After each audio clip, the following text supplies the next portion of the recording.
আমেরিকায় বিশ্ববঙ্গ সম্মেলনে ডেকে নিয়ে গিয়ে বাংলা শিল্পীদের অপমান করা হচ্ছে। পণ্ডিত অজয় চক্রবর্তীর মতো শিল্পীকেও অপমান করা হয়েছে অভিযোগ বাংলা নাগরিক সমাজের। প্রবাসী বাঙালিদের উদ্যোগে প্রতি বছর উত্তর আমেরিকাতে বঙ্গ সম্মেলনের আয়োজন করা হয়। আয়োজকদের বিরুদ্ধে ক্ষোভে ফুঁসছে বাংলার শিল্পীরা। এর প্রতিবাদে এবছর থেকে কলকাতায় হবে বিশ্ববঙ্গ সম্মেলন এবং সেখানে আমন্ত্রণ জানানো হবে বিদেশে থাকা সমস্ত বাঙালিদের। আপনারা সবাই জানেন যে গত জুলাইয়ে উত্তর আমেরিকায় যে বিশ্ববঙ্গ সম্মেলন অনুষ্ঠিত হয়েছিল, তাতে সেখান থেকে ফিরে বাংলার বরেণ্য শিল্পীরা, যাদের মধ্যে এমন শিল্পীও আছেন যিনি বাংলাকে বিশ্বের দরবারে পৌঁছে দিয়েছেন, তাদেরকে যখন এ কথা বলতে হয় যে তারা হোটেলের ঘর পাননি, ঠিক মতো খাবার পাননি, কোনো রকম কোঅর্ডিনেশন ছিল না, সেই অর্থেও হয়তো আমরা শুনছিলাম, রাগ হচ্ছিল, কিন্তু তাদের মুখ থেকেই জানতে পারি যে আয়োজকরা বা পরবর্তীকালে আয়োজকদের অনেকেই লাইভ করেন যে সোনু নিগম খুব উঁচু দরের একজন মানুষ এবং শিল্পী।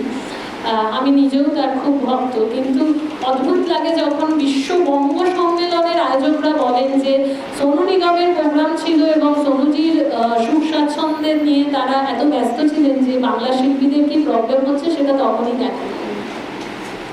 আমাদের মনে হয় যে এটা একটা মেসেজ, অর্থাৎ বাঙালির বঙ্গ সম্মেলন হচ্ছে, আমরা নাম দিচ্ছি বিশ্ববঙ্গ সম্মেলন, কিন্তু সেখানেও আমাদের হিন্দি গান বা হিন্দি গানের সাম্রাজ্যের যারা বিচরণ তাদেরকে নিয়ে আসতে হয়েছে এবং তাদেরকে আমরা মর্যাদা দিচ্ছি এই বলে যে তাদের দেখাশোনাটাই আসল, বাকিটা তো হয়ে যায়, কারণ বাংলা শিল্পীরা তো বছর বছর আসবেন।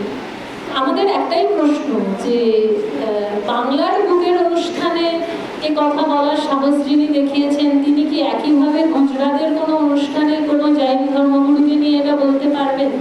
কিংবা পাঞ্জাবের কোনো অনুষ্ঠানে তিনি কি পাঞ্জাবি কোনো ধর্মগুরুকে নিয়ে কথা বলতে পারতেন? কিন্তু বাঙালিকে নিয়ে বলা যায়, মাছ ভাত খেলে তিনি সিদ্ধ পুরুষ হতে পারেন না, বাংলায় গান গাইলে, লিখলে বাংলায় নাচলে, বাংলায় আঁকলে, বাংলায় অভিনয় করলে সবসময় যে তুমি দ্বিতীয় শ্রেণীর নাগরিক, এবং বাঙালিদের কাছেও সেটা যখন খুব স্পষ্টভাবে বুঝিয়ে দেওয়া হয়, তখন আত্মধিক্কার দেওয়া ছাড়া আর কোনো ভাষা পাওয়া যায় না। কারণ প্রতিবাদ জানাবো কার কাছে?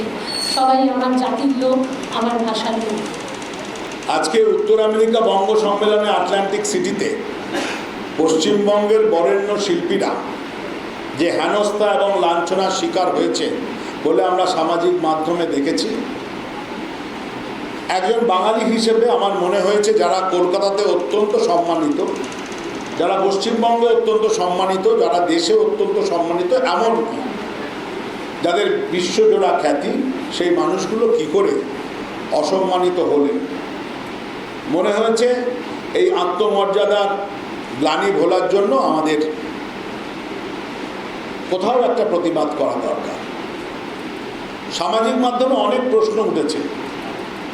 কেউ কেউ প্রশ্ন করছেন যে যারা ভিকটিম তারা সেভাবে তো আর প্রতিবাদ করছেন না। কেউ কেউ বলছেন যে তারা বৈদেশিক মুদ্রা পাওয়ার জন্য আগামী বছর আবার চলে যাবেন। বিষয়টা তাদের উপরেই আমরা ছেড়ে দিলাম, তারাই সিদ্ধান্ত নেবেন আগামী দিনে কি করবেন। কিন্তু তারা বুকে হাত দিয়ে বলতে পারবেন না যে বছর তারা হেনস্থা বা লাঞ্ছনার শিকার হননি। এটা অস্বীকার করার কোনো জায়গা নেই। আমরা এর প্রতিবাদে বলতে পারেন আগামী বছর আমরা কলকাতায়, যেখানে বিশ্ব বাংলার জায়গা, সেই কলকাতার বুকে আগামী বছর বিশ্ববঙ্গ সম্মেলন আমরা করব।